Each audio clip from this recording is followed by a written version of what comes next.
இப்போ எனக்கு டயபெட்டிஸ் இருக்குது, சுகர் இருக்குது, ஹார்ட் ப்ராப்ளம் இருக்குது, பிபி இருக்குது. ஸோ எனக்கு சர்ஜரி ரிஸ்க்காக இருக்குமா?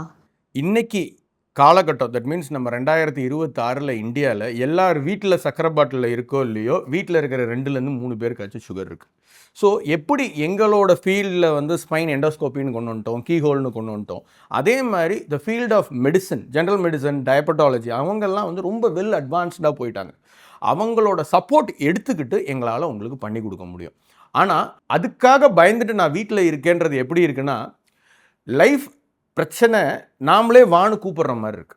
ஆல்ரெடி சுகர் பிபின்ற பிரச்சனையை நம்ம கூப்பிட்டுட்டோம், அது கூட சேர்ந்து ஸ்பைன் பிரச்சனையும் நம்ம கூப்பிடக்கூடாது இல்லையா? என் கூட வந்து இருந்துக்கோங்க, எங்களால் அதை கண்ட்ரோல் பண்ணி ட்ரீட்மெண்ட் பண்ணி கொடுக்க முடியும். திரும்பி நான் அண்டர்லைன் பண்ணிக்கோங்க, கண்ட்ரோல் பண்ணி நான் ட்ரீட்மெண்ட் தான் பண்ணி கொடுக்க முடியும்னு சொல்கிறேன் ஒழிய சர்ஜரி பண்ணுவேன்னு சொல்லலை.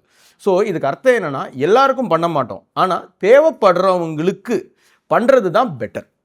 அதுவும் நாங்கள் அட்வொகேட் தான் பண்ணுவோம், வந்தே ஆகணும், பண்ணியே ஆகணும் அப்படி கிடையாது.